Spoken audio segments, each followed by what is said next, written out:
This is Let's Talk About Magnum PI, the podcast from fans for fans of Magnum PI. Hi, welcome to the new episode. It's the pre-season 4 episode, and we have Erica. Hi. Hi guys, thanks for having me on again. Always, awesome. This time you meet Liz too. Yeah, hi. Hi Liz, nice to finally meet you and not just hear your voice. Nice to have you back on the show. Thank you. So, season 4 is starting filming soon. How awesome is that? So hype, so excited. I think they're starting next week, I believe. Yes. So Yeah, I think I saw Wednesday of next week. Ooh, awesome. That means I'm just ready for behind the scenes pictures. I think we all are. I think we all are. I'm ready for the blessing. I love the blessing. It's always so much fun to see it. Yeah, that's a good tradition. I think they did that for 5-0 too, right? Yeah, they did. It's like a Hawaiian thing. Okay. Yeah. I think they did it for something before 502. So, yeah, it's a really old tradition that they're keeping up, and it's it shows respect for the country, for the people, for their culture. For sure, that's super important. And it's a great way to get everyone to bond before, as well as respecting the culture of Hawaii. It's great because it gives them a chance to see each other if they haven't seen each other for the hiatus, I guess. I mean, I'm sure some of them have, but it's nice for them to get together. I mean, usually for the first episodes of something, there is rehearsals, there's at least table reads. They fiddle out later, but first episodes are usually like, hey, we can make an effort. And then they don't have time for an effort anymore, but there might have been table reads or rehearsals already. Yeah, could be. We know that Zach is back in Hawaii, right? He's back. Yeah. And Steven is there because he lives there, right? Yeah. Yeah. Yeah. And Amy too. She's there. Yeah. So we've got at least 4 of them already in Hawaii, which just leaves the 2 main characters, doesn't it? Mm-hmm. And I would assume that Purdy is probably already there, because if she's coming from the UK, then I think she probably has to quarantine for 2 weeks before. I could be wrong about that. I'm not sure. I have no idea how they do it. I don't know if they're still doing that if you're vaccinated. I think you don't have to quarantine. Don't. I think if you're American, you don't have to if you're vaccinated. Don't forget that Europeans are technically not allowed into the US at the moment. Really? We're still not allowed to come. I can't keep up with all that. I really can't. I mean, it hasn't changed since the beginning, so we're still not allowed to come. So, really? Yeah, Purdy must travel on a exception. I have no idea what it's called, but anyway, must travel on an exception. I have no idea what the rules on that one are. Yeah, I think you can get into here for like work purposes. So yeah, but only for important work purposes, because she's doing important work. Yeah, she is. Her work wouldn't work without her. But I tried get a visa via my work because we have like a factory there, and I would have had the opportunity to do my what's it called, manuals over there. I'm not important enough. Tragic. So tragic. It's so tragic. It's tragic. It's a suck. Yeah, it so sucks. Apparently Biden's gonna announce whether or not we're allowed in again, but like it's all Europeans, and then there's Spain, and there's England, I think, that are currently high risk variant areas. So like, yeah, if he just says all Europe can't come in, then that's probably who's fucking it up for us again. I know the Canada border is still closed, which is frustrating because my mom has family up there and stuff because she's from there, but and she hasn't seen them in a super long time, so it's frustrating. It's so bad. I know a simmer has legitimately sued to have her fiancé come to the US because they finally want to get married, right? But she had to pay a lot of money just to sue them to process his application. Bullshit, if you ask me. Oh wow. It's not like he's gonna go there for 2 weeks. He's legitimately moving there. Just put him in quarantine for 3 weeks and be done with it. That's just ridiculous, I think. But yeah. So chances are the rules keep changing up here too. Chances are either Cody's not there yet because she doesn't have to be there yet, or she's there yet and is quarantining, or she doesn't have to be there yet, but she's already there and quarantining because she's a really good person. We don't know. So, I think she has to be back by the end of July, though, because we saw that post on Facebook where they're filming like a scene in an African village. I'm assuming she's going to be in that. So, yeah. Probably maybe she'll get back next week or whatever. I really don't know, but jet lag I assume would be terrible on a flight that long. No, actually not. Jet lag from Europe to Hawaii is actually kind of nice because you just have to stay awake until you have to go to bed, and then it's usually smooth sailing from there. Going back is a pain. I bet it would be. Going back is really a pain. I've spent like 2 weeks completely destroyed after coming back from New York, and going there, it just took me like a couple of hours to be like, can't go to bed yet.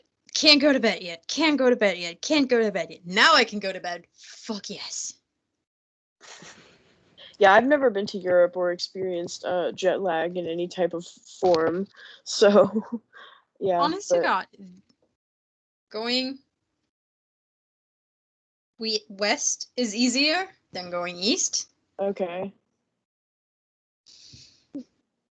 Good to know. Good to know. At least in my experience, some people might be different. Yeah. No, I'll agree with that because I was living in Halifax for a bit, which is east of where I live now. And I would constantly come back, and it's like it's only an hour time difference, but it was always easier to come west. Yeah. It almost fucks me up when I'm in England, because there's also the time difference, and for me it is stupidly easy to go to England normally. It's cheaper to go to London than to go to Berlin from here, which is a shame, especially environmentally, but like that 1 hour time difference doesn't make much of a difference when you're there. It makes a lot of a difference when you're coming back, because then your entire sense of time is fucked. It takes a couple days to get it like back to normal too. Yeah. I mean, I'd assume even Jay and Andy's, who's probably only coming from Los Angeles, has jet lag. Still a couple of hours. Yeah, 3 hours, I think it is. Yeah, those can be the sneaky ones. You don't expect them to be painful, but they are. Yeah, for sure. So, we have the people back on the island soon, and we have the potential of them mingling with the new guys, aka NCS Hawaii. Yeah, that'll be exciting. Yeah, I'm sure they'll do a crossover of some sort. I think they've already filmed, like NCIS Hawaii has already filmed like a good bit of like at least the early part of their season. So I think they're still in the first episode. No, I think they finished, right? Because they posted a bunch of promo pictures from the pilot. So no, I think they're at episode like 2. I think they're filming probably like 2 or 3 right now, because I think I saw something that they were looking for locations for 4 and 5. So I would say probably more like 2 or 3. Then. Yeah. I know I think they started in like May or earlier in the summer. Not that much earlier. It's still relatively early, and given that you have to bring your A game to the pilot, pilots usually take a little longer than other episodes. So that's why I was like, end of the pilot, beginning of episode 2. The pilot's very important. Mm-hmm. So that's legitimately why usually shows bring their A game to it, or the big guns of a director and stuff, Or unless if you're not going straight to series, that's why I never trust pilots, actually. There's shows where the pilot is completely different from the entire show. That is true. That is true. So true. Never like trust sometimes the pilot is amazing, and then you start watching Yeah. the actual show, and it's like the quality decline from the pilot to episode 2 is just like insane. The other way around works too, where the pilot is really bad, but the show improves because, you know, they get feedback on the pilot relatively early on. When they are picked up to series, they're usually like, hey, so this didn't work, this didn't work, this didn't work, and you change this now. So that's why there's a lot of differences between the first pilot and then the series itself. It just depends on who gives them the feedback. Sometimes these people just don't have the same taste as us. And then we end up hating writers sometimes.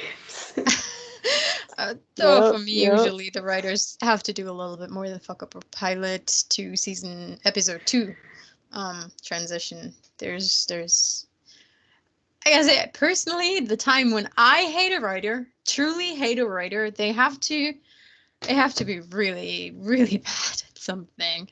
Either they have to fully queerbait people, like actually in your face, I'm not even hiding it, or they have to be some kind of really bad human being in another part of that. And it happens so often by now. It really does. Yeah. So, what do you guys want to see in the first episode? So many things. Oh my god. So many things. Has to My be 3 wish- hours like long. a page and a half of things my wish that I want my to wish see. is just quite long. Yeah. Then Chair, give us your wish list. Well, obviously I want to see like a reunion. Yeah. I'm not sure if that's going to happen in the pilot, but I kind of think that it will in some form, whether that be like her coming back to Hawaii, or, you know, something happens in Africa and, you know, Magnum and the guys have to go like help out over there. But I just want my reunion hug. Like, I really mean, that bad. happened a lot of times actually on 5-0, where the team had to go somewhere and save Steve McGarrett's butt. So Yeah, why break a working tradition, right? it wouldn't surprise me at all if they end up going to Africa. I mean, they had to go to South America to save Magnum, so that would be cool to see. It'd be cool. South America still was clearly in Hawaii. Same thing is gonna happen to Africa. I know, because they're trying to shoot an African village in Oahu. That'll be interesting, but and they're having a hard time finding people to do it, I think. Yeah, no, I think they'll find people. I think the bigger problem is selling Oahu's very lush green tropical landscape. landscape. I mean, I've learned yesterday, which it baffles me still. I've learned yesterday that there's wallabies on Oahu, so they might get away with trying to pretend that it's Australia because there might be the odd wallaby in the background. But Africa? Yeah, I don't know how they're gonna pull it off, but they're gonna try. Yes, maybe on the soundstage. Oh yeah, maybe they could do the soundstage. I mean, but then again, you have to think: would they really set up an entire soundstage for? From what I can tell, it just seems to be 1 or 2 scenes. Green screen. Yeah, I don't know. Maybe they might do green screen, because I mean, I don't feel like they're gonna do a ton of scenes in Africa. So I think it might just be like in the first episode. I'm so biased towards Kenya. I'm just like, show me Kenya. Kenya's awesome. We'll see green screen Kenya. I would love that. Honest to God, green screen actual pictures of Kenya in the background. I would love that, because that would just give me this major throwback to my time in Kenya. I miss it. Oh, you've been there. Cool. Yes. I had this amazing lodge that was like, you had full view to the Kilimanjaro, and there was a water hole super close. So You got woken in the middle of the night by lions, hunting, animals coming close. One morning I woke up and I was like, something's weird. And then I look out of the window and there was an entire herd of buffaloes outside of the bungalow. Like, I was surrounded by buffaloes, or like water buffaloes, and zebras and antelopes. Like, it was amazing. Scary too, but amazing, because I couldn't leave the lodge for a little bit. That sounds cool, though. I wish I'd been in a place like that. I want to go on like an African safari. I've been 3. Well, lucky you. Yeah, I've been like... You've been around, man. It was technically like 1, because I never stopped safaring for like a week.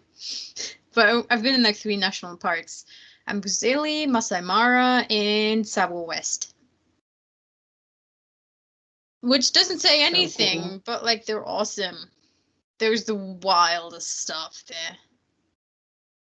Though I didn't see a rhino, and I really wanted to see a rhino.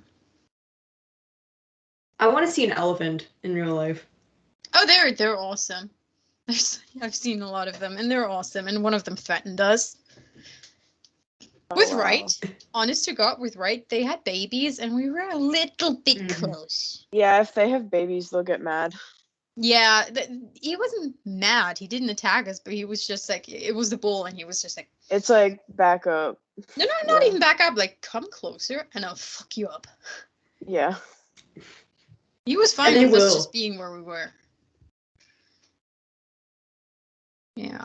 And I got fear struck into me by hippos, because I finally saw them running, and they're actually quite fast. Those are dangerous. Those are very dangerous. Yeah. Yeah, they're scary. Even though they don't look scary. For some reason, I can't see a hippo running. Be glad that you didn't. They can be fast if they want to be. To be fair, they ran from like a crocodile herd. Oh, okay. Yeah. Running for their life. Yeah, I had one of the scariest experiences of my life in Kenya. Our car broke down on a safari, and the guy was like, oh yeah, you can get out, and he's gonna fix it. And we were stuck in sand too, so he fixed the engine and then pulled us out of the sand, and then he was like, you should get back in the car, everything's okay, get back in the car.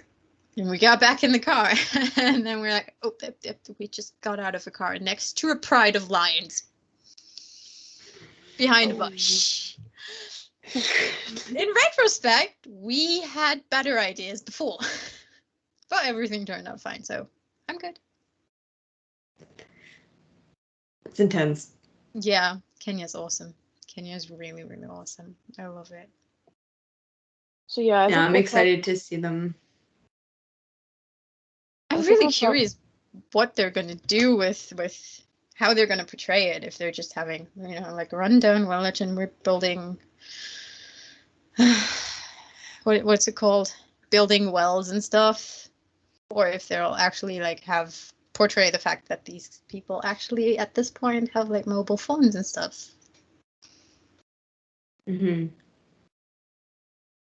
I think it'll be more of like a rundown portion of Kenya, because if we're doing it, like we're sending Ethan to Doctors Without Borders, right? And I think he's supposed to be going to work in like a smaller African village.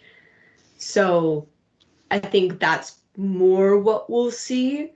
And like on that note, I would love to see Higgy interacting with some of like the younger, children maybe in the village, and like while Ethan's off doing surgeries and whatever, she can sort of immerse herself in that, like in the culture and stuff, and see what like daily life is like. That's one of my wishes, is just to see Higgy like immerse herself in Kenyan culture. It'd be really cool. I've had kind of like a headcanon that like she's been doing some type of like she's doing some type of security work there, like whether that's protecting like the hospital or something, like I don't know. I just kind of cooked that up in my mind. Like, and then she'll like run into then she'll run into like some type of trouble through that. I'm not really sure, but it just strikes me as something that she would do because I feel like she wouldn't just like sit around, No.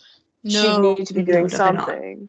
That's like something that really bothers me about some fan fiction out there, like Higgins sitting around doing nothing and letting someone treat her like a housewife. Not that I think that Ethan ever would, because I feel like he values Higgins' independence, but like, pet peeve on my part. You guys might like it. Pet peeve on my part. Higgins I'm with you. Ever let someone push her into the housewife category unless she wants it. Yeah, I think she's the type of person who like can't not be doing something for very long. So, especially after that's why. Especially after everything she's been doing with Magnum, with their job, like she can't go from that to just like doing nothing. So, I mean, she couldn't even stay. And that's why I think she'll do something in Kenya. Mm-hmm. I said she couldn't even stay still after MI6 because that's when she got involved with Magnum. So that lady can't stay still. Yeah. It'll be interesting to see like the time jump of how much time has passed. If there's a time jump. Yeah, I mean, I think there'll at least be like a little one. I don't know if there's also I don't know if they'll pick up right like where they left off. I feel like it's gonna be at least like a month or something. Yeah, I mean, they at least made their way to Kenya, but it could just be like, hey, we just arrived and shit's already hitting the fan. Yeah, that's also a possibility. I think for sure shit's gonna hit the fan. Shit's definitely gonna hit the fan. I can feel it. I mean, how they have to get Higgins out of Kenya somehow, and there's no way that she leaves Kenya without some form of shit hitting the fan. Mm-hmm. So. And she also definitely doesn't spend the full 6 months in Kenya. I'm telling you that right now. No way. I don't see that either. Absolutely not. I think she would. The simple fact that she would miss everybody too much. Honestly, I don't know that she would be content being away from them that long. I think she's very capable of finding something that fulfills her enough to stay the 6 months. She as a person is capable of finding that. The question is just, does the surrounding lend itself to doing this? And Higgins strikes me as the person who is able to go out and, find herself the little tasks to help these people. Mm-hmm. The question is just something. I mean, we all know something's gonna happen. Otherwise, there would be no point in showing us Kenya, and they could get away with not showing Higgins for an entire season if they write it well. So something's gonna happen in Kenya in the early season, and shit's hitting the fan in some way or the other, and we're gonna see Higgins, well, probably making her way back to Hawaii. Yeah, there's got to be some type of drama. So, and I think the writers said, I believe they said something like, we had to write the end of season 3 this way because we already had an idea of how we wanted to start season 4. So, in order for like that to happen, we had to send her there. So, I'll be interested to see what their plan is. Yeah. So, hopefully we'll get some type of article or sneak peek in like TV Guide or whatever about their plans for the upcoming season. Typically that comes out like end of July, early August. So yeah, once they've started filming and stuff. Yeah. So like more beginning of August, I think, because they don't have a lot of time filming. Not yet, no. So yeah. Oh my god, this is awesome. This is so exciting. What else do you want for season 4? Young Higgy. I want Higgins flashbacks. Yes. I want little Higgy. I want okay, so this is what I want. I want young Higgy, like we're talking like 5 years old. I want the beginning of her days in MI6. I want to know what pushed her towards that. And I also would love to see, and this will probably never happen because he's already been mentioned 1,000 times. We've never seen it, but I want to see a flashback with Richard. Yes, I want to see a proper scene with her and Richard because I want to see what that was like. I would get so scared if I see Richard, because I'm legitimately scarred by shows like Grey's Anatomy. The moment someone turns up in flashbacks, has a tendency to be the moment it turns out they're not dead, unless they died on screen in previous seasons. But like, I would be so paranoid if I saw Richard in flashbacks, because like, oh, please don't bring him on. No, Let him stay dead. Don't put that scar on Higgy. She's scarred enough. Yeah, that would be implausible too, because I mean, didn't she like, didn't they have her like ID his body or something? I mean, I know he washed up on a river somewhere, but I mean, did she ever ID the body? I don't think she ever did. If they bring him back, though, I don't know. I wouldn't like that. Real potential for it, but I wouldn't want that either. If he was washed up at a river, on a river, it takes approximately a couple of hours until talking's on. It takes a couple of hours for or some hours up to a day for a waterlogged body to really blow up and really start becoming unrecognizable, depending on the time between when he washed up and even identifying him for a loved one would be hard. I just feel like, I don't know, like them bringing him back, like as in like he didn't die, I don't know, it would be kind very Grey's Anatomy. Yeah, I keep wouldn't that like away that. from us. We want quality. I wouldn't want that either. Not I want to see a flashback with him. Yeah, but I don't want him to come to be alive. Yeah. But I do want to see young Higgy though, because we got young Magnum, and he was so cute. And we were supposed to see him. Was so cute. We were supposed to see her. We were supposed to see her in season 3, but then they scrapped it. The writers tweeted. They were like, "We had plans to have young Higgy, and they got rid of it." And I was like, "Why?" That was such a bad idea. And like they had talked about talking about her family or something, or having somebody from her family come visit, and that never happened either. So I don't know. Yeah, what are they doing?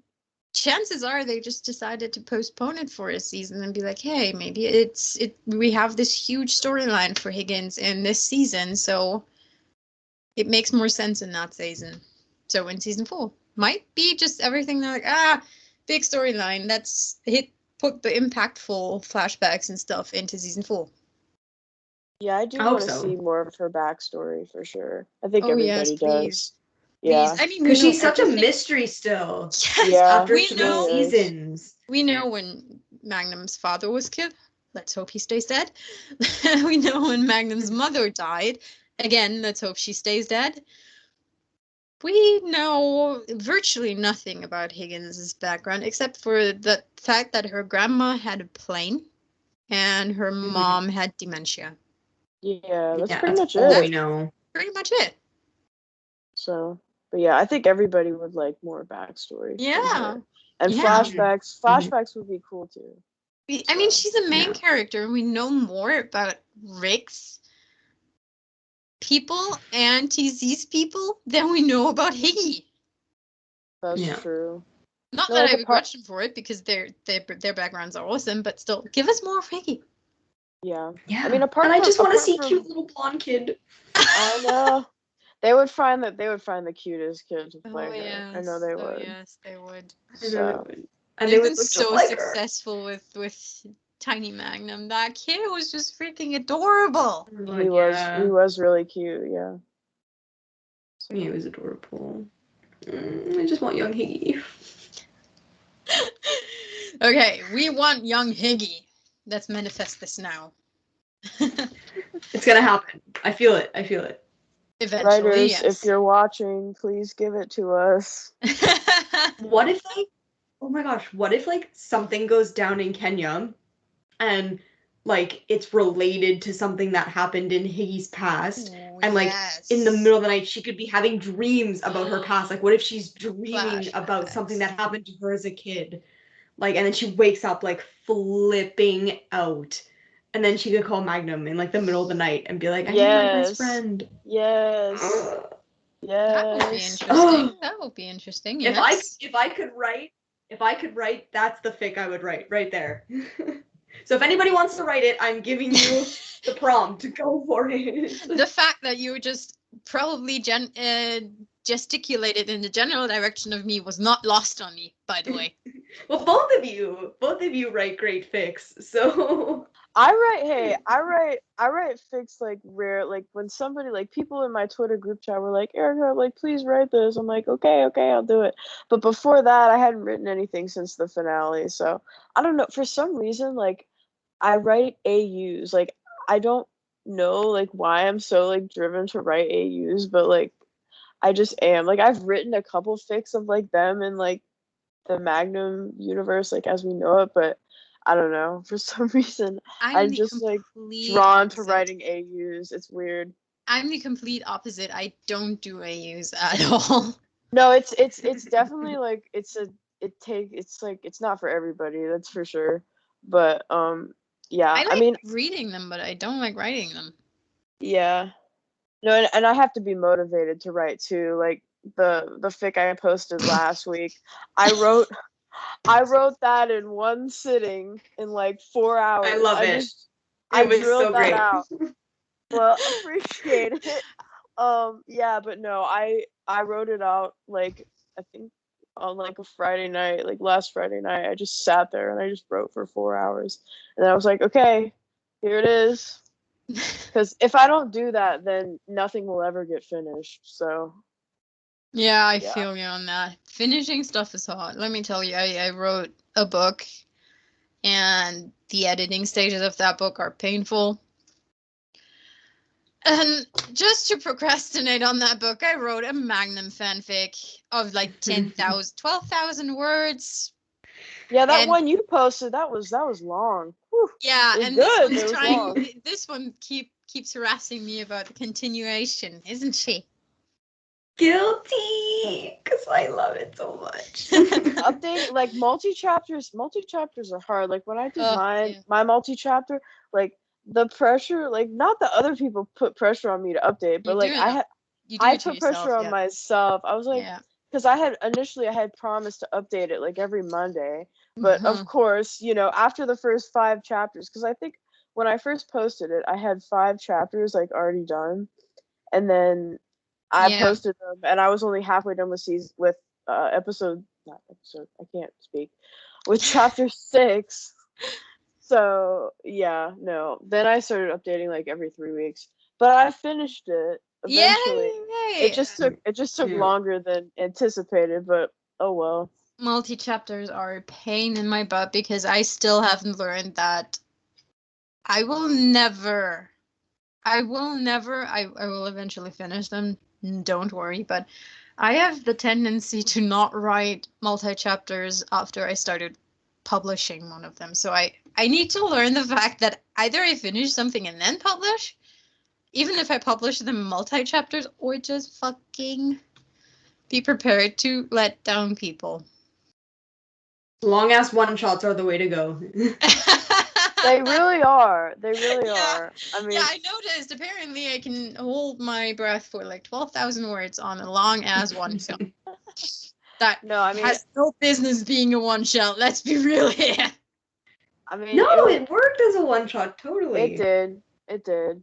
I mean, I kind of want to stick to one shots like for the future, for like the foreseeable future right now, because then I don't, especially once like college starts back up again, because I'm not gonna have that much time to write. So I don't want to have to like do a multi-chapter in the middle of all my classes and student teaching and all that. So yeah, but ironically, I always found it easier and I had more time writing back in college than I do now because work is sucking the life out of me, and then I'm trying to build my other career on the side. So yay, no time to do anything. Yeah.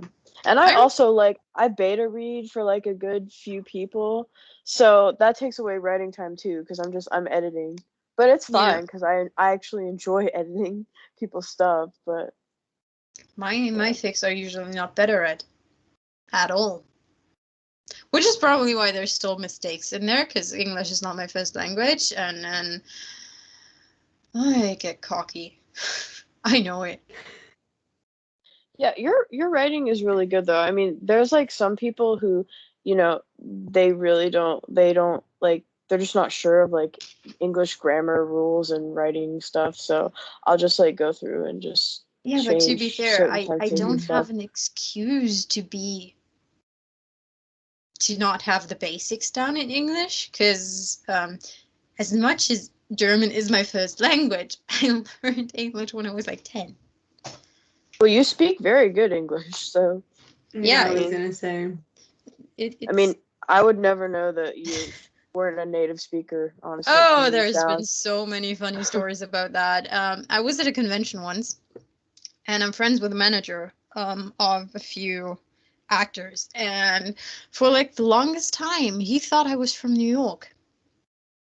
Really? Because apparently my accent changes sometimes depending on what people I hang around. So if I spend like several weeks with my friends in London, then you sound British. I sound a little bit more like Higgy.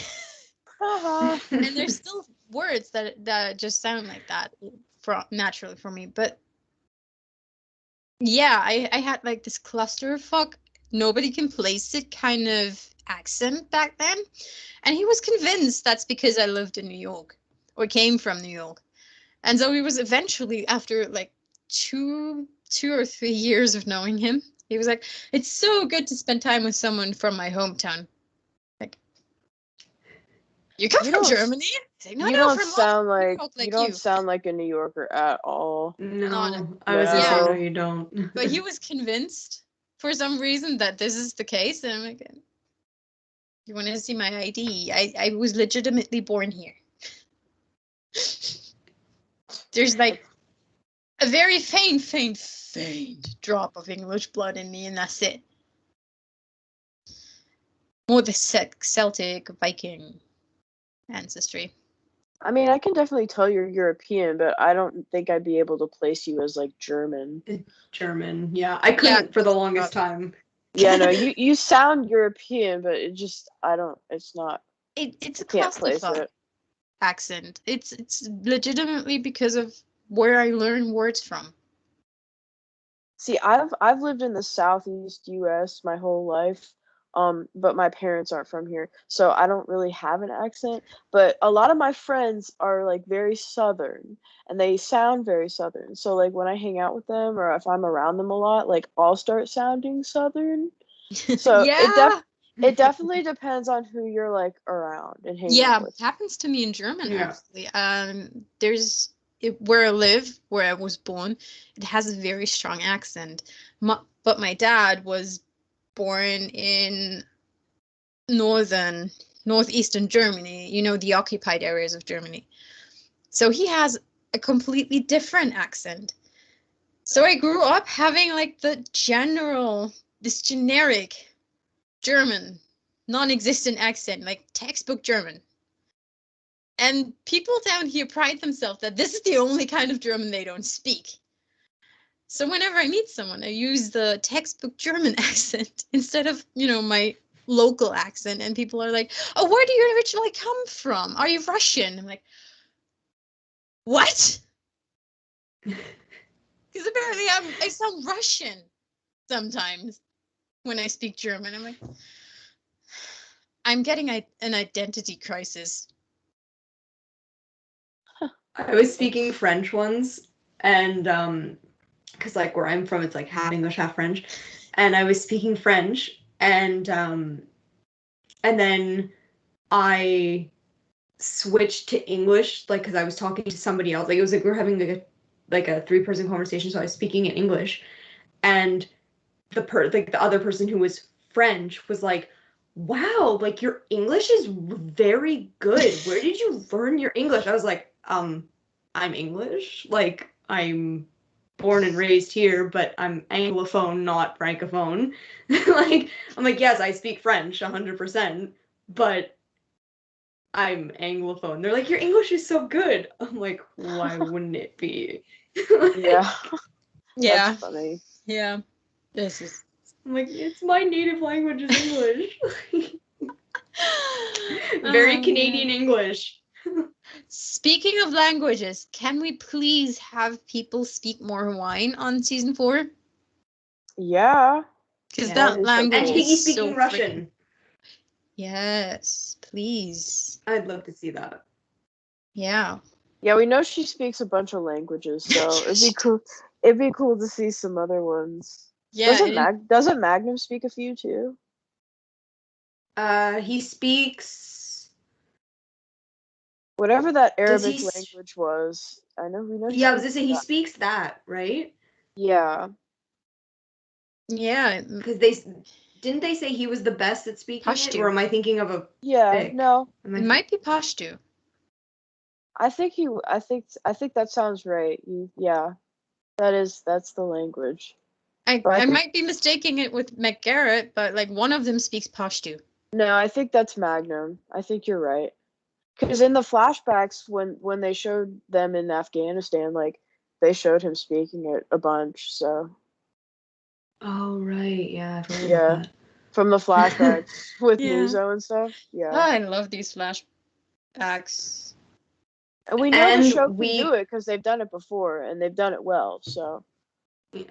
And we know Higgy can speak Russian for sure because of what Hannah said about her infiltrating the Russian police. Oh, of so course, we yeah. definitely can assume she speaks Russian. Fairly accent free. Assuming, yeah, based on what Hannah said. So I'd love to see that. I'd love to see her, like, I'd love to see them use the different languages that they can all speak. Yeah, definitely. Spanish for Magnum, please. Thank you. Yes. Oh, yeah, for sure. Yes. I would love to hear it. It'd be so good. Yeah, I think. And because Jay can actually speak Spanish in real life, so it would actually be very authentic if he did speak Spanish in the show as Magnum. Yeah, I would really like that. Yeah. It was good. That's why it was good when his uncle came on the show because it was like a good a little detour of like culture and where he comes from and talking about his uncle's farm and stuff like that. That was cool. Yeah. I really enjoyed that. Yeah. I hope. Speaking of, I want him back. Yes. Everybody loves Bernardo. Bernardo was so cute. And I kind of this is a season 4 wish. I also want them to go to his wedding. Because I mean, or I think that was your idea, Liz. Or decide, hey, our nephew lives on a very wedding estate kind of have thing. The wedding in Hawaii. Predestined island where everybody and their cow wants to get married. Hey, Thomas, how about your hostess? Thank ya. If they get married in Hawaii, that's cool too. I just want every show has a good wedding scene, and I want maybe a dance scene at the wedding. Perhaps I want Miggy to dance. I want Miggy to dance at the wedding. And we know that Bernardo really likes her, so and likes them together. Exactly. I was gonna say and wants them together. Yeah. That's why I loved him because he was calling Magnum out on denying his feelings. He was like, Magnum was like, we're just friends, and then Bernardo was like, that's how it starts. Yeah, nobody believes his denial anymore, which is beautiful. No, except nobody for believes him. It. I think he's the only one who actually still believes it. And Higgy, even though Higgy doesn't really know.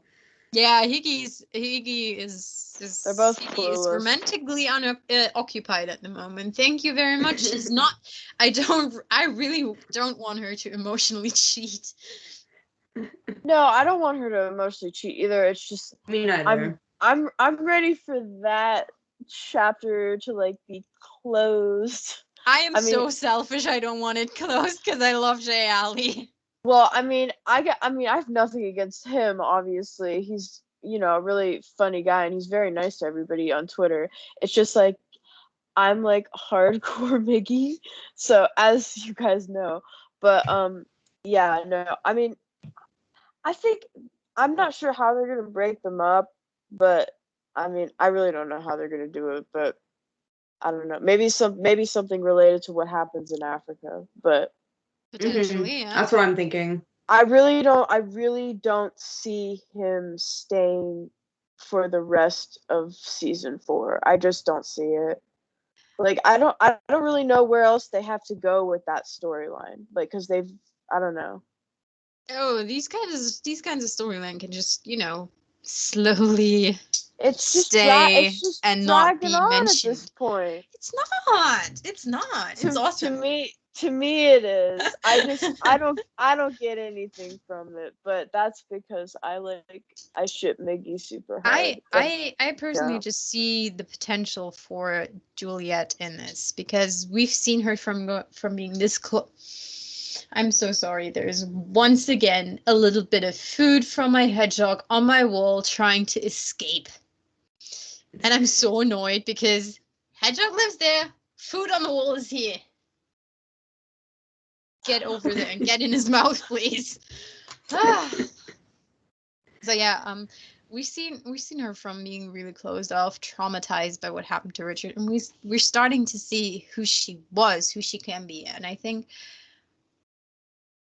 the longer this takes and the more naturally it fizzles out, the more ready she will be to get into something else. I feel like if at this point, if they fuck it up, and I kind of see that happening, he will have a certain amount of being still closed off and not available for the Miggy ship to happen. Yeah, I mean, I certainly don't want anything like traumatic to happen to him because, that would shut her down again, and we don't want that. Yeah. So, I mean, I don't really, I don't really care how they do it, but I don't want her to have to go through any trauma in the process. So, honestly, I'm a huge JLE fan. I love him. I think he's wonderful. And again, Yes. like what we were saying, I'm happy that Higgy is happy. But I also agree with what you're saying, Erica, about like, it might eventually come to like an ending, right? It will, no doubt. I get what you're saying too, like how much further can they really go? Again, I ship Miggy 100%, but I'm also very happy with Higgy being happy with Ethan. But I do see the breakup happening. The thing that I need to see is I need to see a proper breakup, not just, we broke up. And the way I see it happening is I sort of see it for whatever reason, because again, we have absolutely no idea how it's going to happen.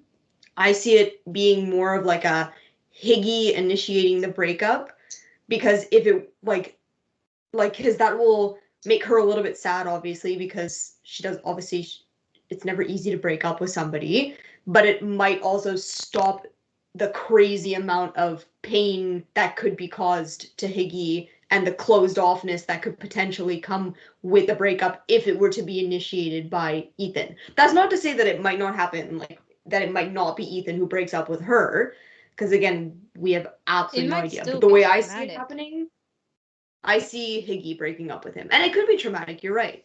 I agree with you, Liz. I think she needs to be the one to end it.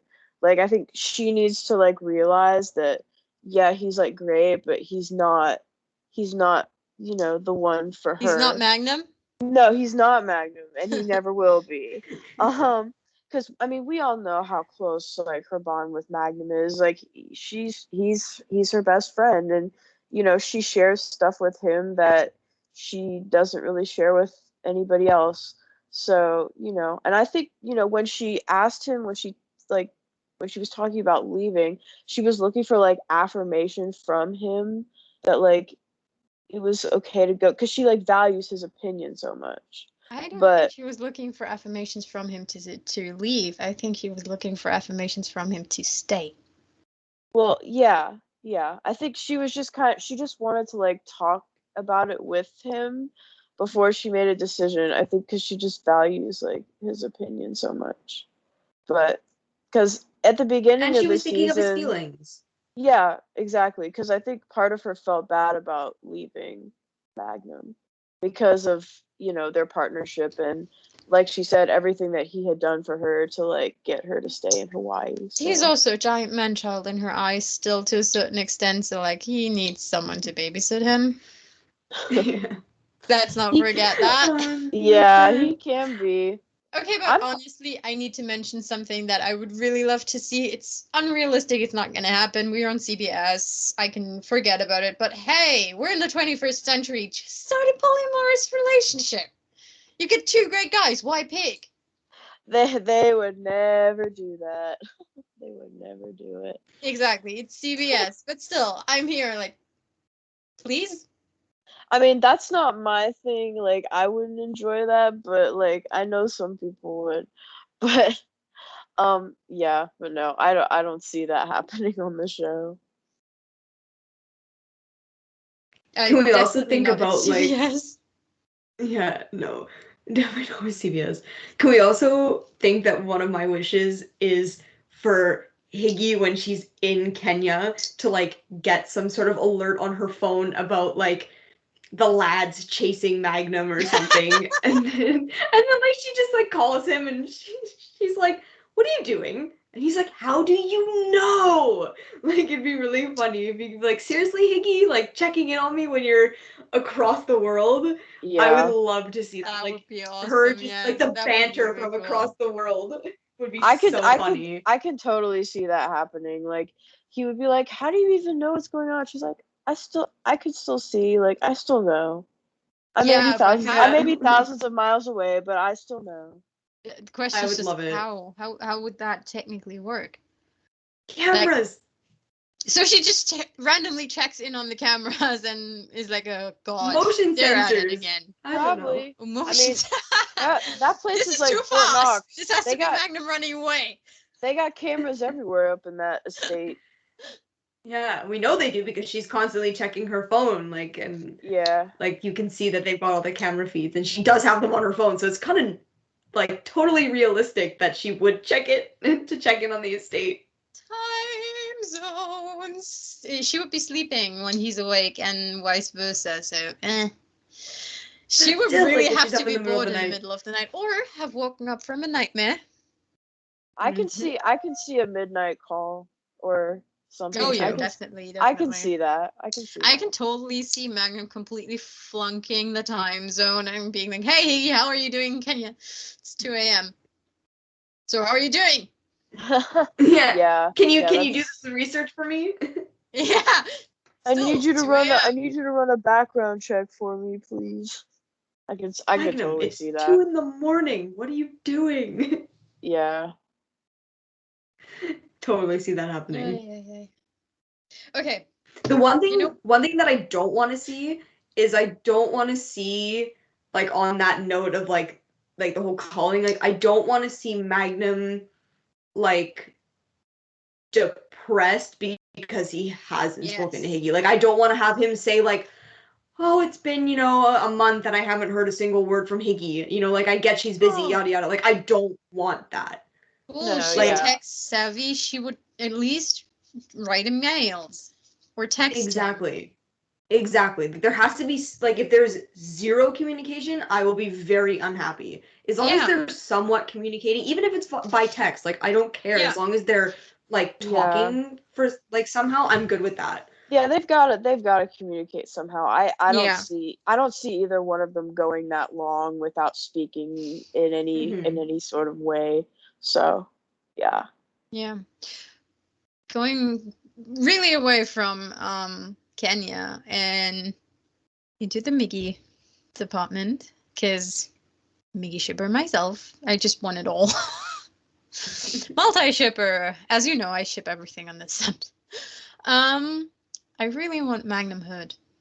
I really want Magnum to be in the hospital again, and I really want to visibly see the difference from how Higgy reacted in season 1 to how she reacts in season 4, which has to be like this progress. Like, I'm much more worried now than I was before, because before you didn't mean this much to me.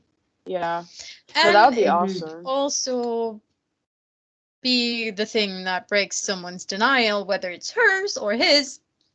I don't care. Just give it to me.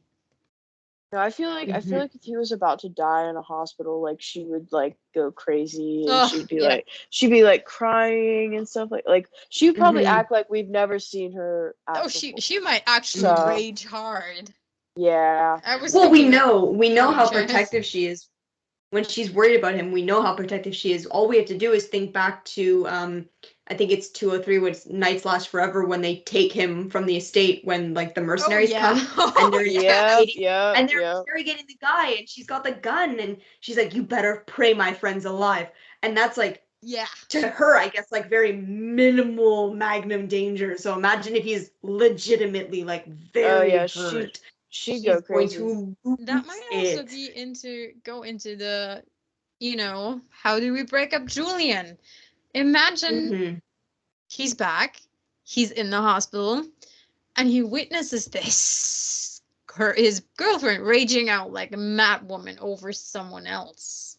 I think that would be good to see. I think Ethan is starting to get like a little bit of an idea of how much that he actually means to her, because in the finale, the scene in the hospital where they were talking, like he's like, it's because of Magnum, isn't it? Like he made that comment, like he definitely knows. Like he's known since the hurricane episode. He's known from the beginning that he's known since the hurricane episode. He even said it like when they were out in the rain. He was like, I get it, like your relationship, like that, your partnership with Juliet, that comes first, and he's like, level with me, come on. He's completely with them in terms of he doesn't see them being a thing. Like, they don't see each other being a thing, but he knows that they're each other's, best friends. I think he's starting to think, though, that, like, there may be, like, something else, like, because we've not seen any evidence of that. No, but, like, in the finale with that comment about Magnum, like, I think that was a little... Nah. That's how I took it. For me, that was no evidence of that, because we've had it established from the beginning that he knows that they're this, and there's no way he didn't mention this whole cone of silence thing. Like, I fucked up. I shouldn't have told you. Yeah. And then didn't Jay tweet after the finale about like the handshake or whatever? That was a cryptic tweet about like he's either into me or he's mad about something. So I think we know which one that it is. But don't forget one thing: JLE is very talented in, riling up his captions. Mad Miggy fans. Like this guy. I think if you haven't seen these rage people, he knows how to handle them. So I take these comments with A, he's punny, and B, he knows how to handle these people, which is mostly jokes, being funny, not taking them seriously, and certainly not taking himself seriously. I'm just thinking of that picture that he posted with with her and the other Jay at the end of the season. Other Jay? You mean the main Jay, technically? Yeah, the main Jay. And he wrote, wait, let me find it. I mean, I still gotta say something. It really is interesting to me that they cast a guy that looks so similar to Magnum. That's on purpose. Also a J. That's on purpose. That's on purpose. There's not totally, the J-pod. There's totally a correlation. But we know that she has a type, okay? This woman definitely has a type. Nobody can say that she doesn't have a type. So no, she definitely does. Richard. But yeah. I'm going with the Richard thing. She might have a new type. I think she had a different type. Remember that guy that she went on that one date with in season 1? That baseball player? Oh, the baseball player. He even kind of looks similar. Like a very, very puppy version of them. He's young. Mm-hmm. He is young, but like they all have like the dark hair, like the darker, like even Richard. Yeah. So I think she has a type. I mean one picture we saw of Richard. Yeah. The caption that JLE posted, he's like, that's a wrap on season 3. Thank you, Magnum PI, CBS, and CBS TV for letting me be part of this incredible show with the most incredible people. And Hawaii, you're amazing. And then this is the part that he like riled everybody up with. He's like, the question is now, who does Higgins ride off into the sunset with? And then he put the like face with the like, oh god. This is what I mean. This guy knows exactly how to play the fandom. He knows what he's doing with those comments. Yeah. So these comments, he for sure does.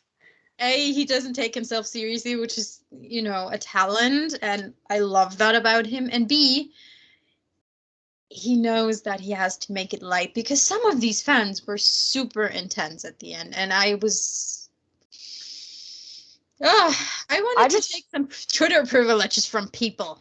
I just took a break from Twitter because, like, I was upset after the finale. I cried. Like, not gonna lie, I actually cried. Yeah. So I just decided to just take a break for like a week because I just needed a breather.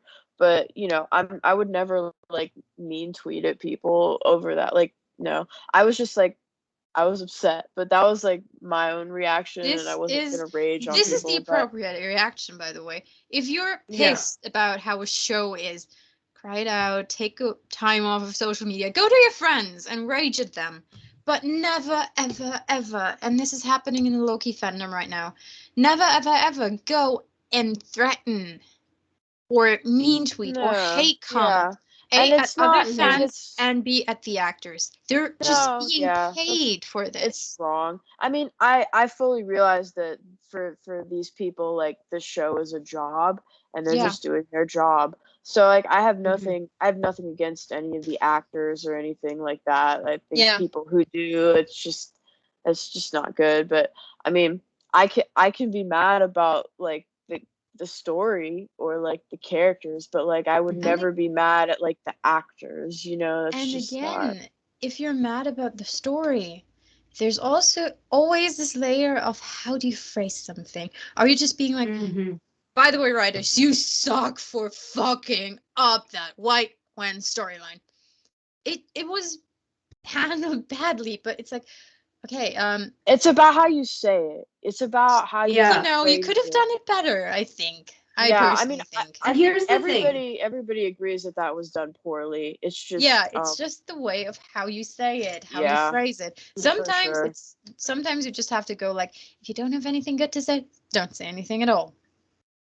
And here's the thing though, everyone's entitled to their opinion, right? Everyone's entitled to whether or not they like the storyline, yada yada. But again, there's always a respectful way to discuss things, right? Because we can disagree, like we can, like you might be like, oh my god, I love Ethan, and I might be like, no, I don't love Ethan, but like I'm never gonna be like, oh, you're so stupid for hating Ethan. Like there's a way to have that discussion. Now. Yeah, exactly. There's a way to have a discussion about it, and also it's like at the end of the day, it's just a show. Like, yes, it's a show we all love, but in the grand scheme of things, it's a show. You know?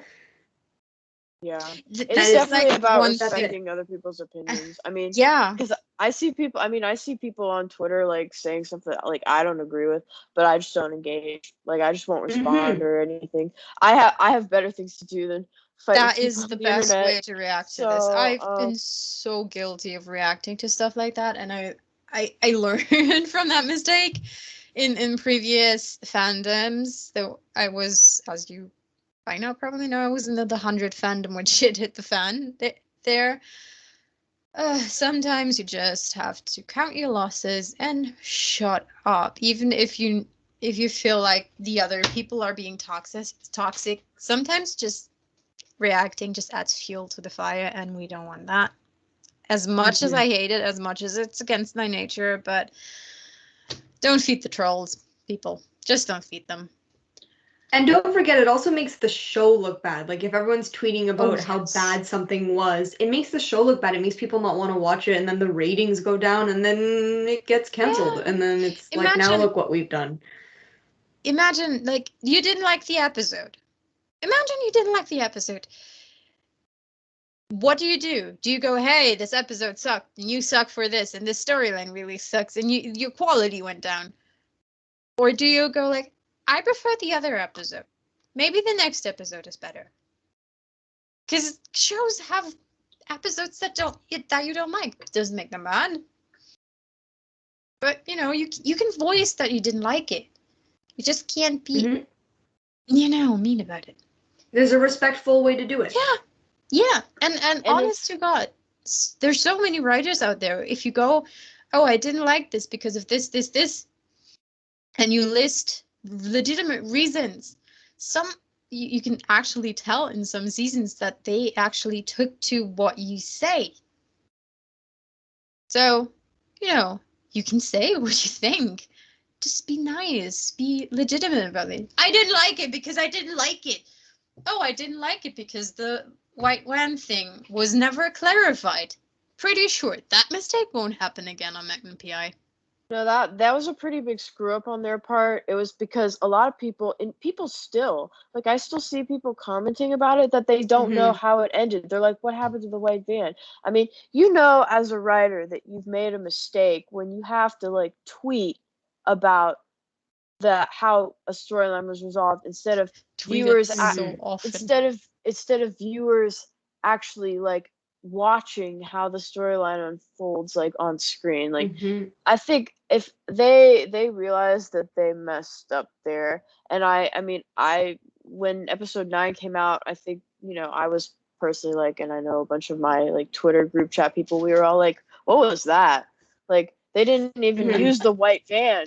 They didn't even like, they weren't even driving the white, like, I don't know how they expected people to connect the dots with that, especially, like, casual viewers. Yeah, like, they violated the rule of show don't tell. They tried to tell by Magnum legitimately telling that it could be the white one, but A, it was never confirmed, and B, why just not have that guy drive that car? It would have been so easy for them to do it would have been would've... so easy. I don't know. It's just such an easy thing to do. They screwed up with that. They really screwed up with that. Yeah.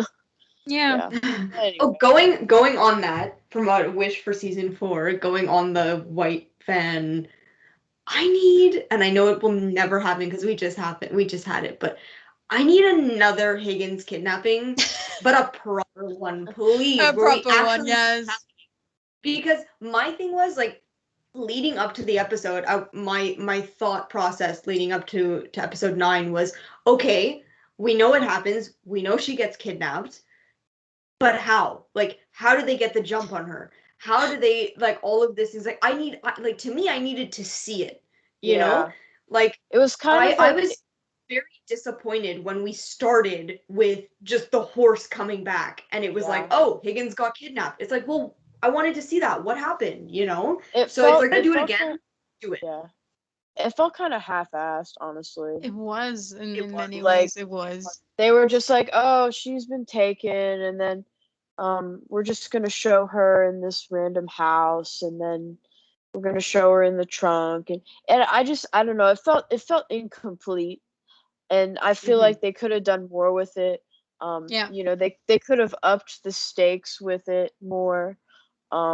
It just, good idea with the whole kidnapping thing, but the delivery could have been much better. So I found there was a disconnect. There was a disconnect I found between the emotion that Magnum and Higgins had at the very end, like with the hug and also the slow motion, than what we saw. Like, personally, to me, it was not like slow motion, crazy, I thought you were gonna die hug, like emotional. And I mean, we're not complaining about getting the hug. No, hug was, not at all. The hug was like, I love the hug. The hug was like, I can't tell you how many times I've watched it because I lost count, probably somewhere near there. But yeah, I mean, honestly, I think it would have been better if she was at least gone, like, overnight. Like, that would have upped the stakes, like, considerably, right? So I mean, and also, and that's just it. Like, the stakes didn't feel high enough for the hug, even though I loved it. It just, the emotion wasn't there for me. You're right with the disconnect. The stakes might have felt this high for Magnum, but we never felt them being high because we knew she was fine. We knew she was in the position to escape. So that guy's not really good. Yeah. They both managed to escape. Yeah. There was just a lot of errors made in that episode. Yeah. In regards to with the van and the whole kidnapping plot, there was a lot of errors. Going back, we saw Magnum get kidnapped in season 2. We saw Higgy get kidnapped in season 3. How about Rick RTC this time? Have Magnum and Higgy actually work together on getting their friends back? Yeah, that would be good. I'd love that too. Teamwork, like kind of how they did in like 215 when like Kumu was taken by that guy. And they were all working together to like find her. I really liked that. Yeah, I liked but the up the whole. stakes, please. Yeah. Yeah. Yeah. I liked how And they that's did also that. the episode where Abby broke up with Magnum, isn't it? No, 215. That's not the one. Abby was gone earlier in the season. Yeah, she means the guy in the car, not the writer. Oh, I'm thinking Yeah. She was right. taken twice Oh, in that. I was gonna say. I'm thinking of when she was taken by that guy like with In the car, a gun in the house, and like that's the episode with like Miggy on the horse. I also like that too. Yeah. So who didn't? That was great. That was perfect. Perfect. I want more Miggy relationship development in general. Because like we have seen it. We've seen it every single season, like their relationship has developed. You know, they went from like, you know, basically just tolerating each other to like working together. Then at the end of season 3, you know, you're my best friend. So I'd like to see that trend continue in season 4. With what you say, the natural transition is for one of them now to be aware of the fact that there's a little bit more of shit. Which is then the moment where I would be like, hey, keep Julian alive, so the other person has to be forced to not act on what they're slowly realizing. As in Magnum is forced to not act on it, and he feels like the one who's the first to realize that he might have a little problem there. I just feel so bad for him. His puppy face. It's all in the puppy face. Poor guy. I think it's more realistic that Magnum will realize his feelings first, because I think he sort of already is starting to very little bit. Yeah. But I would love to see it be Hickey who kind of realizes first that she has feelings. Or we realize that she realizes it outwardly, like admits it to herself. I think we all saw I'm sorry. Eating your own hair is not nice. We all saw that Magnum, or well, it's not my own hair. We all saw the look in Magnum's face when they left and everybody was talking around him, and he didn't register any of it. Like, no, he looked like he had the wind kicked out of him, honestly. And then he looked like he had like the wind kicked out of him. Yeah. Like he just looked so sad. He was just like kind of like frozen, like moving kind of slow. And then like we see like Higgy like look back at the car. Like when she was standing by the car, she like looked back for a little bit. Oh man, that scene. It killed me. But also, this is where the time jump could really work against Miggy, or like for him against Miggy. Depends on your position. He might be able to be like, "Hey, this is nothing. I'm fine. This is nothing," and then they drag it out for like another half season or longer. But like the logical conclusion is for one of them to be now, oh shit, I have a problem. I might be into the other person. I think they're finally going to throw us a bone, especially with the writers having recently retweeted some Miggy edits and or pictures on Twitter. We've seen them do that. I think they know that they got to throw us something, because it's just been like so long. I'm throwing it out there. My prediction. Okay, my prediction. Whether or not I'm right or wrong, this is my prediction. Yeah, is that the end of season 4, there will be Miggy canon in some form. Like I'm not talking like it could be, but like I'm not talking like a full on like Miggy kiss or anything. But I mean, I would love if that did happen. But I need them to kiss so bad. Just them admitting their feelings, like, and that's how the season ends. Boom. It could be just one of them admitting their feelings to their friends. That's Miggy canon in a form too. Yeah. So I'm calling Miggy canon in the S4 finale. Or right now. I'm calling it. You're calling it. I need it. I really just, being the paranoid Dumbo that I am, I'm really with Jay Hernandez that I really hope that the moment that there's not going to be a kiss, because I know two things can happen then. One, or about not going to be a kiss between them and not their aliases, because they can serve as a kiss without Miggy actually kissing. Thank you, please. Because that, give us a kiss, even if it's just an undercover thing. That enables the fan artist to just run with it. Thank you. I just need something. Yeah, but like I feel like the moment the kiss is happening, two things can happen, and my paranoid brain will run with it. Either it's the last season 5, it's then the last season, and they know it, and they'll write that, like Jay Hernandez said, or we're gonna go Grey's Anatomy style, and there's gonna be a breakup, and then get back together again, and nobody wants that. No. Yeah. So to me, if Miggy's together, I'm stay together. Yeah. No, once they're together, I think that they'll stay together. I mean, I don't like it when like actors and writers like use that excuse, like, oh, like if they get together, like it's gonna kill the show. I mean, that has happened in some instances. Like I've seen it, but there's also been shows where they've done it like really well.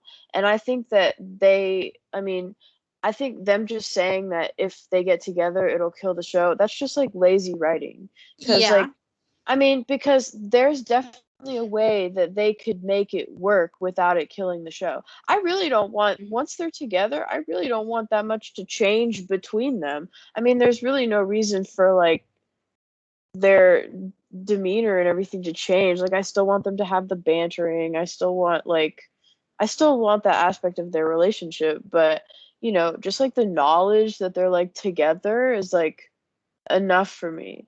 But like I definitely think there's a way that they could write it without like completely messing up the show. Saying that they couldn't is just lazy. Here's the thing. It's not lazy.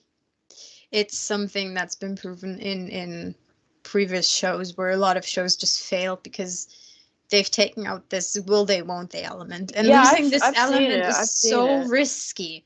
It works in some instances, but it might not work in other instances, and it's not necessarily about the quality of the writing. It's more about what happens. They have to replace this missing element of the show in some way, and it might go one way or another. So I'm like, it might not be lazy writing. It might just them being like, we don't want to fuck it up. Because they can write as well as they want, but if it doesn't work, it doesn't work. And if the audience doesn't respond to it, then they really are in a pickle, and they can't get out of this easily, because the season's already written and suddenly the audience is jumping ship. No, they definitely have to plan it out right and do it right. I mean, I've seen on Blue Bloods, when the couple on there got together, it had been 6 years and everybody was dying for it. But after they got together, like the writing for them just completely went downhill. And it was really tragic to see, because like before they had gotten together, like it was amazing, but they really didn't do it well after they got together. So, I mean, I definitely know the fear about, like getting people together like that. I know it's been done poorly a lot. I mean, I've seen it, but I mean, I just think if they need to plan it, and they really need to like take their time to think about it. They need to have something else, because this will they won't they element in Magnum is so essential to a large part of the fandom right now. It does carry a good part of the show. Exactly. So. They need to replace this with something. And until they don't have something that carries this interest, they can't risk it. Because they need this element that they can replace it with.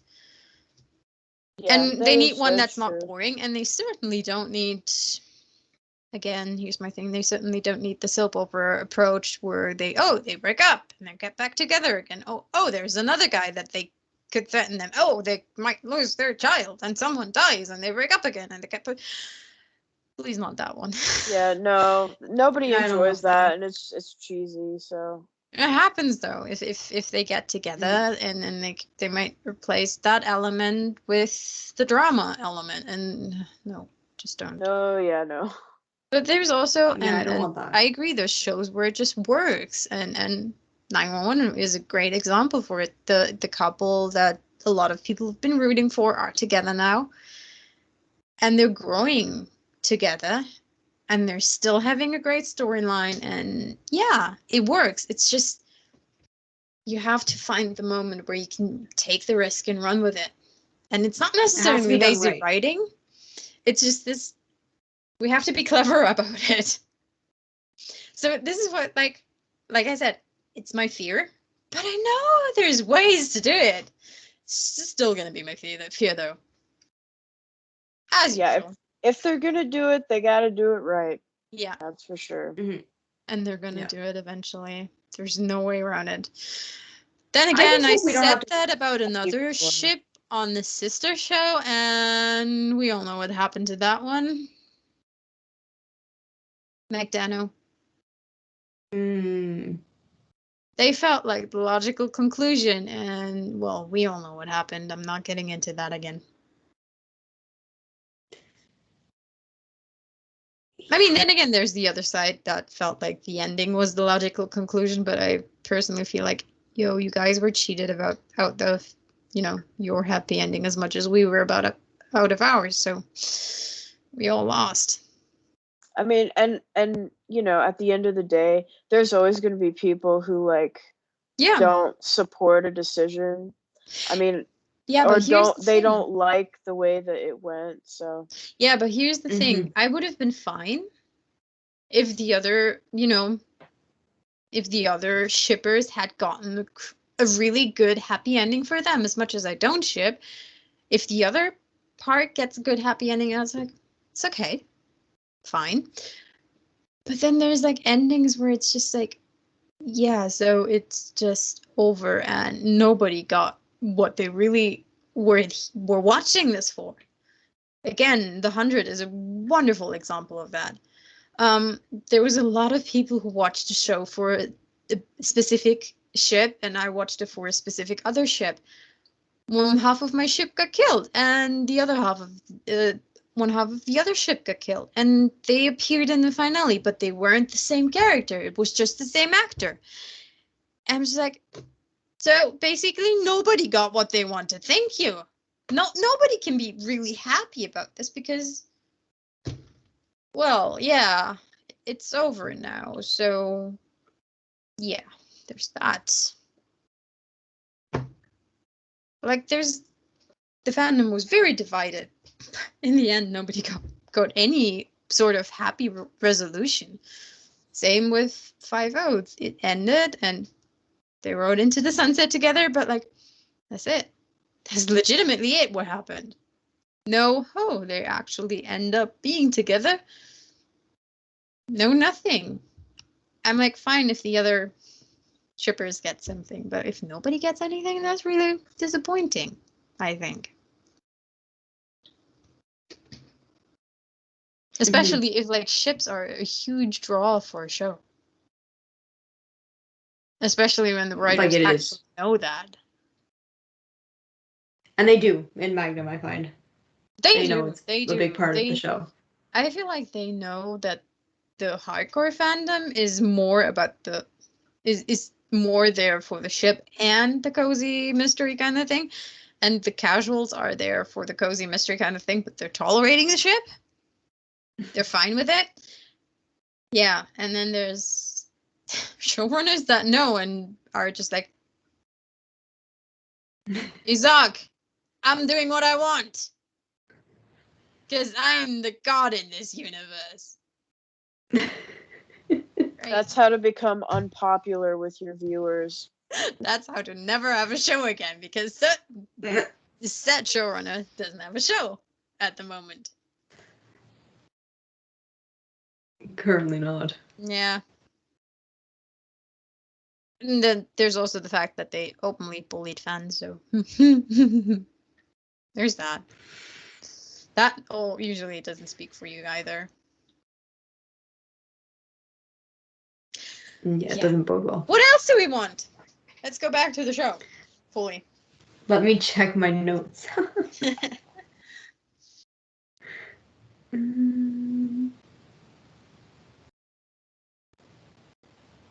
Oh, I want to see Rick and TC sort of maybe teasing Magnum a little bit about missing Higgy. Yes, right? You know? Yeah. Be like, oh, like, Higgy used to do this for you, and you know, like, how you gonna do that? And he'll be like, I got this. And they could just tease him about it. Oh, yeah. yes. I have a feeling we'll see that. Oh, some yes. capacity. That would be really weird if we didn't see it, because they kind of take every second to tease Magnum anyway. Yeah. Yeah. And even if, like, Higgy's back and they're just, like, doing it in front of her, being like, you really struggled with that while she was gone. Da-da-da. It'd be really funny. Yeah. I really want TC to have a love interest. I know, he really deserves it. Yeah. I love him. He's such a teddy bear. Yeah, I think He's so everybody cute. says it. Everybody thinks it. TC is a huge teddy bear. Yeah. One that Everybody can kill loves you him. if he Deserve wants to, but love. he's a huge teddy bear. He's so cute. Yeah, he's lovely. He deserves Everybody love. wants him to be their friend, I think. Having TC as a friend would be nice.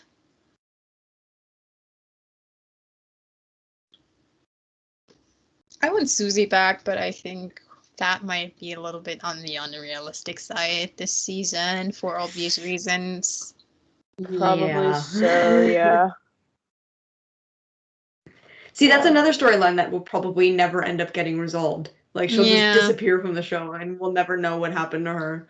Oh, she might be She was like such a big part of La Mariana. She might be back when baby boy number 2 is old enough for her to work. Maybe. They could also maybe have her, like, behind the bar and hide the belly for a little bit, for a couple scenes. They could. Very true. Right? Because if they keep her, like, behind the bar and that's, like, all the scenes that she does. they don't I'm just thinking about, like, it. Mariska Hargitay, who worked till she was, like, 7 or 8 months pregnant on Law and Order. And, like, nobody knew because she just had, like, all these files in front of her the whole time. Or, like, she was standing behind a desk or... The usual thing. Yeah. So they could do that with Susie. Hide the baby. They could do it with Betsy, for sure. Things. And the bar's so easy to do that with. Yeah. Right? And it makes sense for a storyline, too. Exactly. So, highly possible that that'll happen. So maybe we will see Susie. Maybe. Or maybe they'll just be like, you rest, because you already broke your foot or leg. Yeah, she has a broken foot, too. I forgot about that. There's that. And then they have 2 of these little cute things at home. Yep. Things. I just called them things. Boys. Call them boys because they're boys. Cute little baby boys. Yeah. And Bear's really adorable. He really is. And cutie. Yeah. I want Ivan back, by the way.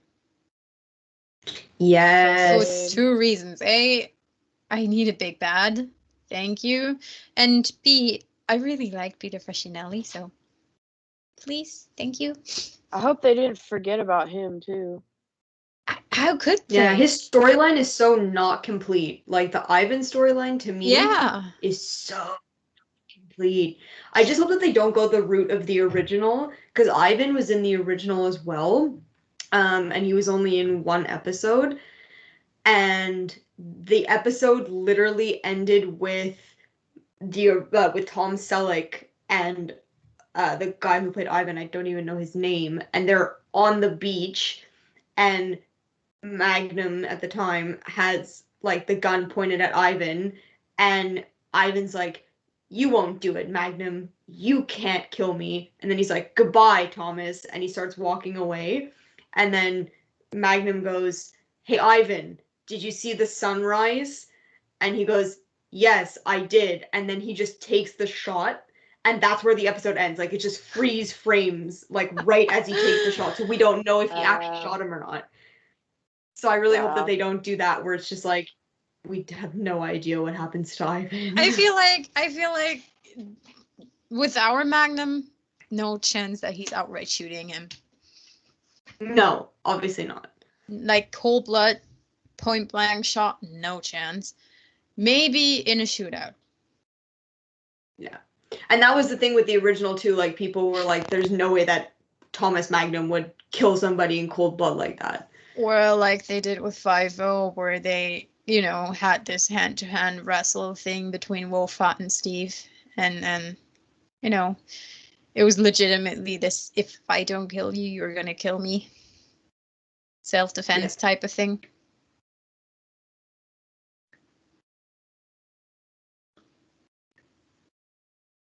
But yeah, we won a big bad, thank you. Doesn't even necessarily have to be Ivan. Just give us some overarching bad guy. One where they actually who can actually do damage. Yeah, and doesn't disappear mid-season without a trace. Yeah. No, they need to do it right. Yeah. At least let them drive the car next time. That's all we're asking for. Next time, get yourself another white van and let them drive that car. It's really not that hard. Give us a double kidnapping. Give us Magnum and Higgins kidnapped together and forced to like. Yeah. Oh, let's go. Leverage them against each other. That would be really interesting. I think that would be an episode that they can just really save money on a lot of locations on, because they can focus on both of them so much. Get a soundstage, save a little bit of money on location, get us the badass view for another episode. And that's like what I want, another thing that I want for season 4. Can we please go to another island? Like legitimately go to another island, not just pretend? Yeah, that'd be cool. It'd be fun. Big Island, for example. I think we've been, with 5-0, we've been to Maui a couple of times. And if I'm not wrong, we've been to Kauai once or twice. But, like, let's please go to Big Island. To Hawaii. And there's these huge lava fields. Like, that would be so amazing to have a scene in the lava fields. Oh my god, I'm picturing on the black beach on Maui, like one of these iconic places on the other island. I'm just picturing a very angsty Miggy scene involving a kidnapping where the big bad has Higgy like at the edge of the cliff and is like gonna like throw her off. And yes, like into the hot water with the lava steams. Ooh, that would be so nice. It's where my dark brain goes, because I like your dark brain. It matches mine. I can probably give you 1,000 very, very dark Miggy kidnapping torture scenes. The amount of times I've read some ideas from you at 4 a.m. my time. yes, you can. You definitely can. It's like, you're getting up and I'm going to bed, and that's the conversation we're having. Yeah. Yeah, angsty or fluffy or weird, screamy. Weird shit happens at 4 a.m. Either way around, weird shit happens at 4 a.m.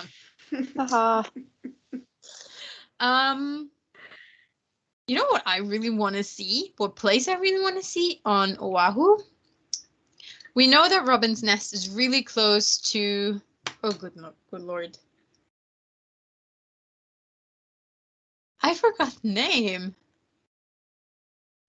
Oh, not Kailua. Kualoa Ranch. It's really close to Kualoa. But we haven't really been on Kualoa Ranch, haven't really seen these iconic places, and why not? Give us these places. And they could even be like, hey, they filmed Jurassic Park here. Yeah. They filmed so many things there that they could easily work it into the script somehow. Yeah. So, I think we should cut this here. There's a lot more that we can talk about. And we covered a lot of stuff though. We really did. And we'll probably talk about it more as our season and as their season progresses, because we're sticking around. Yeah, and we'll soon have the first pictures, I think, and the first spoilers, and you'll hear about those here. You'll see about those on Instagram with a few of the awesome fan pages that are out there on Twitter, and actually where also awesome fan pages are. So stick around, stick with us, and we're really excited for season 4, as you can tell. Yes. Thank you for having me on, guys. This was a fun one. Love to talk about theories. Anytime. So yeah, see you again, hopefully very soon. I'll see you next time anyway, because you're around. And we'll probably talk again at 4 a.m. this night or something. Probably. So, thank you guys for being around. As usual, you can see you find us on social media on the Magnum PI podcast and on YouTube and Spotify. You're probably chosen one of these ways to listen to this anyway. So yeah, if you want to be on here, come join us. Come tell us, because we can't read your minds, even though we want to sometimes. So bye-bye for today. Thank you. Bye.